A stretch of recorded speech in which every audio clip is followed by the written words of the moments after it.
સુરતમાં નાસિરનગર ડિમોલિશનનો જે પૂરો મામલો સામે આવ્યો હતો, આ જ મામલે મોટો ખુલાસો થઈ રહ્યો છે। ડિમોલિશન દિવસના સીસીટીવી દ્રશ્યો સામે આવ્યા છે। ડિમોલિશન દિવસે એસઓજીની ટીમ પણ સ્થળ પર દેખાઈ છે। એસઓજીની સાથે મહાનગરપાલિકાના કર્મચારી પણ દેખાયા।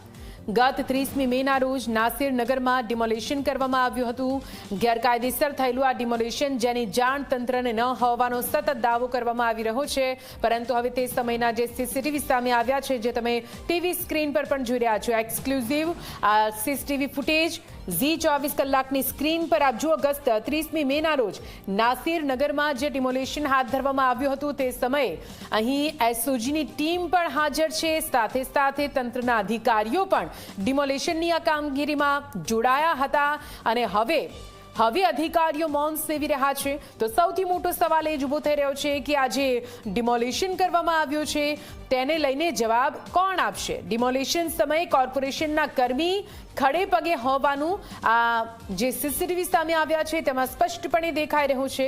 સાથે સાથે એસઓજીની ટીમ પણ અહીંયા હતી અને એસઓજીની ટીમની સાથે જ 100 જેટલા મકાનો પર ગેરકાયદેસર બુલડોઝર ફેરવી દેવામાં આવ્યું અને જ્યારે તંત્રને પૂછવામાં આવ્યું તો તંત્ર હવે હાથ અદ્ધર કરી રહ્યું છે, અધિકારીઓ મૌન સેવી રહ્યા છે। પરંતુ વધુ એક સાબિતી આપ ટીવી સ્ક્રીન પર જોઈ રહ્યા છો, કેવી રીતે પ્રશાસનની આગેવાનીમાં જ આ ડિમોલિશન હાથ ધરવામાં આવ્યું છે। હવે અધિકારીઓનો આ મૌન શું કઈ સંકેત આપી રહ્યા છે તે જોવાનું રહેશે। જો કે જે પ્રમાણે દાવાઓ કરવામાં આવી રહ્યા છે, અહીં કેટલાક બિલ્ડરના કારણે અહીં આ જે ડિમોલિશન છે તે કરવામાં આવ્યું હોવાની વાત પણ સામે આવી છે। આજ વિશે વધુ માહિતી સાથે સંવાદદાતા ચેતન લાઈવ જોડાઈ ગયા છે। સીધા ચેતન પાસે જઈશું। ચેતન, નાસિરનગરનું ડિમોલિશન હજુ પણ ચર્ચામાં છે, કેમ કે આ મામલે કોઈ સ્પષ્ટ ફોડ પાડવામાં નથી આવી રહ્યો। અધિકારીઓ મૌન છે, પણ હવે જે સીસીટીવી સામે આવ્યા છે તે ઘણું બધું કહી જાય છે। એસઓજીની ટીમ, તંત્રના અધિકારીઓ, તમામ લોકો હાજર અને તેમની હાજરીમાં આ ડિમોલિશન।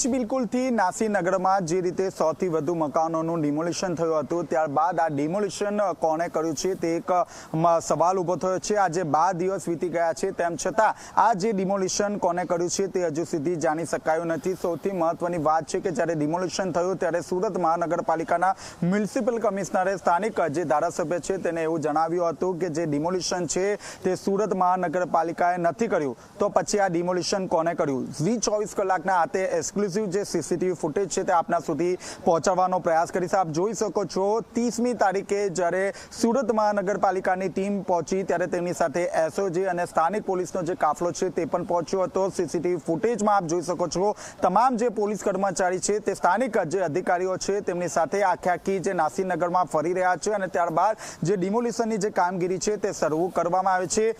ખાસ કરીને એ પણ વાત હું તમને કહીશ કે એસઓજી ના જે ડીસીપી છે સાહેબ, તેમને દ્વારા એવી વાત પણ નિવેદન મૌખિક રીતે આપવામાં આવ્યું છે કે તેમની પાસે પોલીસ પરમિશન નથી। સુરત મહાનગરપાલિકા જે રીતે ખોખોની રમત રમી રહી છે, સુરત મહાનગરપાલિકાના લેટર પેડ ઉપર 30 માણસોનો જે પોલીસ સ્ટાફ છે તે બંદોબસ્ત માટે માંગણી કરવામાં આવી હતી અને ત્યારબાદ એસઓજીને પણ ત્યાં બોલાવવામાં આવી હતી, કારણ કે ત્યાં જે અસામાજિક જે તત્વો છે તે ત્યાં નાસિરનગરમાં જ રહેતા હતા, જેને કારણે આ એસઓજીને ત્યાં બોલાવવામાં આવી હતી। પોલીસ પાસે જે લેટર પેડ છે તે લેટર પેડ ઉપર રજૂઆત છે, જેમાં 30 માણસોની જે માંગ છે તે કરવામાં આવી છે। ક્યાંક ને ક્યાંક શરૂઆતના સમયે જે કાર્યપાલક ઇજનેર કહી રહ્યા હતા કે પોતે ત્યાં નથી, પરંતુ જે સીસીટીવી સામે આવ્યા હતા તેમાં કાર્યપાલક ઇજનેર જૈન જે છે તે ત્યાં હાજર હતા। આ ઉપરાંત જે તપાસ કમિટીની રચના કરવામાં આવી છે, 6 જેટલા જે સભ્યોની જે ટીમ બનાવવામાં આવી છે, જેમાં 2 જેટલા જે અધિકારી છે તેઓ પોતે જે ડિમોલિશન જ્યારે થયું હતું ત્યારે પોતે હાજર હતા, તેમ છતાં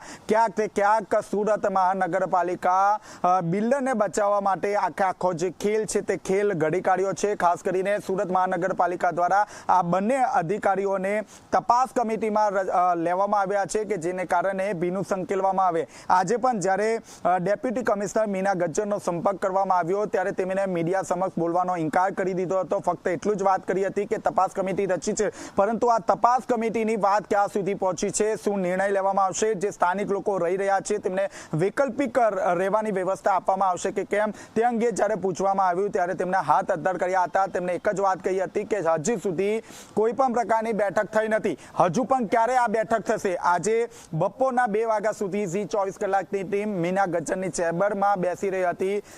સવારનો 100 થી વધુ જે પરિવાર છે તે રસ્તા પર છે, પરંતુ સુરત મહાનગરપાલિકાના જે ચાડી ચામડીના જે અધિકારીઓ છે તે તાત્કાલિક બેઠક બોલાવી જોઈએ, પરંતુ બેઠક ક્યારે મળશે તે તો જોવું રહ્યું, કારણ કે આજે આખો દિવસ વીતી ગયો છે. પરંતુ જે સભ્યોની કમિટીની રચના કરી છે તેઓ દ્વારા કોઈ પણ પ્રકારની બેઠક કરવામાં નથી આવી. બેઠક કરશે ત્યારબાદ વૈકલ્પિક જે નિર્ણય છે તે લેવામાં આવશે, પરંતુ હાલ તો 100 થી વધુ જે પરિવાર છે તે રસ્તા પર ઉતરી આવ્યો છે. સુરતમાં જે ગરમીનો પારો છે તે 40 ને પાર થઈ ચૂકી છે. બીજી તરફ જે નાના બાળકો છે તે નાના બાળકો પણ સ્કૂલે જઈ રહ્યા છે, પરંતુ જે સ્થાનિક લોકો છે તે સ્થાનિક લોકો પોતાના તૂટેલા ઘર ઉપર જ રાત્રિ દરમિયાન સૂઈ રહ્યા છે. જે સ્થાનિક આગેવાન છે તે ફૂડ પેકેટ આપી રહ્યા છે, જેને કારણે તેઓ જીવી રહ્યા છે. સુરત મહાનગરપાલિકા હોય કે ભાજપના કોઈ પણ નેતા હોય તે અત્યાર સુધી ત્યાં પહોંચ્યા નથી. જે સ્થાનિક લોકો છે તેના હાલ બેહાલ થયા છે. અત્યાર સુધી સુરત મહાનગરપાલિકા અને પોલીસ ના કહી રહી હતી કે અમે ત્યાં નથી પહોંચ્યા, પરંતુ આપ એક્સક્લુઝિવ સીસીટીવી ફૂટેજ જોઈ રહ્યા છો. સુરત મહાનગરપાલિકાના તમામ અધિકારીઓ હાજર હતા.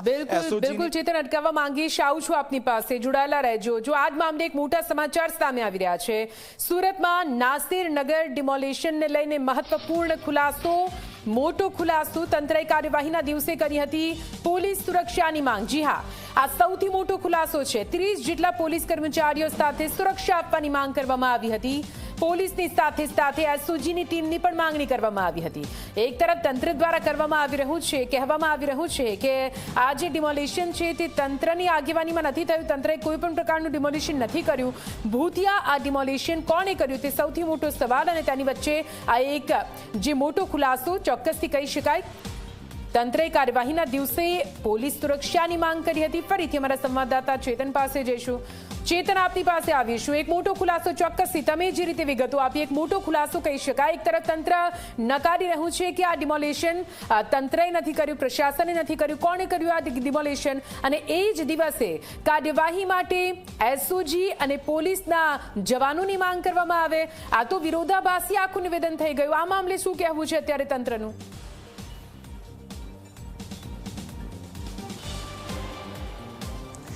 જી બિલકુલ થી ઝી 24 કલાક ઉપર એક્સક્લુઝિવ આપ સમાચાર જોઈ શકો છો. અત્યાર સુધી સુરત મહાનગરપાલિકા છે તે પોતાનો લૂણો બચાવ કરી રહ્યો હતો અને દોષનો જે ટોપલો છે તે સુરત પોલીસ ઉપર અને બિલ્ડર ઉપર ઠોકી રહ્યો હતો, પરંતુ જે રીતે સમાચાર મળી રહ્યા છે તે મુજબ સુરત પોલીસ પાસે 30 પોલીસ કર્મચારીઓનો સ્ટાફ માંગવામાં આવ્યો હતો. પોલીસ પાસે લેખિતમાં જે એસએમસીનો જે લેટર પેજ છે તેની પર માંગ જે કરવામાં આવી છે તે લેટર પેજ તેમની પાસે હાજર છે. આ ઉપરાંત જે નાસીનગર છે તેમાં સામાજિક તત્વો પણ રહી રહ્યા હતા, જેને કારણે કોઈ પણ પ્રકારની અઘટિત ઘટના ન બને તે માટે સુરત એસઓજી પોલીસને પણ બોલાવવામાં આવી હતી, જેને કારણે સ્થાનિક જે ડીસીપી છે નકુમ સાહેબ અને પીઆઈ સોનારા તેઓ ત્યાં ડિમોલિશનના સ્થળે પહોંચ્યા હતા. હાલ તો જે રીતે ઠેકડો પોલીસ ઉપર મૂકવામાં આવી રહ્યો છે, જેને કારણે પોલીસે પોતાના સ્વ બચાવમાં અને ખાસ કરીને પોલીસ દ્વારા એક લેટર પેડ પર પણ જે ચોક બજાર પોલીસને આપવામાં આવ્યો હતો, 30 પોલીસ કર્મચારીનો સ્ટાફ માંગવામાં આવ્યો હતો, તેવા તમામ જે પુરાવા છે તે થોડા સમયમાં રજૂ કરશે. પરંતુ સૌથી મહત્વનો વાત એ છે કે જે બિલ્ડર છે તે બિલ્ડરને બચાવવા માટે આ સમગ્ર જે કાવતરું છે તે ઘડવામાં આવી રહ્યું છે,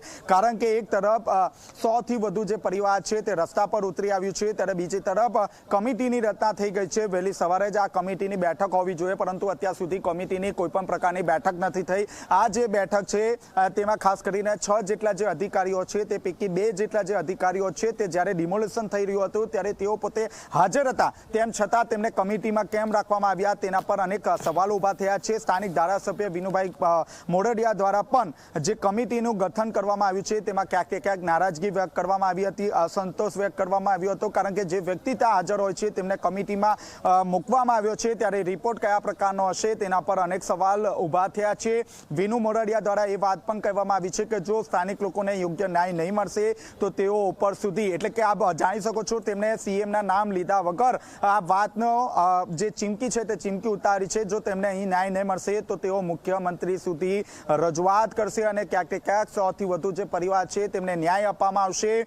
કોંગ્રેસ પણ આક્રમક મૂડમાં જોવા મળી રહી છે. 12 તારીખે અમિત ચાવડા જે છે તે સુરત ખાતે આવશે અને વિરોધ જે પ્રદર્શન છે તેમાં કરવામાં આવશે. 12 દિવસ વીતી ગયા છે. સુરત મ્યુનિસિપલ કમિશનર જે કેમેરા સામે આવવું જોઈએ તે કેમેરા સામે આવી નથી રહ્યા અને કેમેરો જોઈને તુરંત ભાગી રહ્યા છે. તેમના કાર્યપાલક ઇજનેર જે જયંત છે તે જયંત પણ રજા પર ઉતરી ગયા છે. એટલે કે આમાં જોઈ શકાય છે સુરત મ્યુનિસિપલ કમિશનર અને કાર્યપાલક ઇજનેરની ભૂંડી ભૂમિકા છે.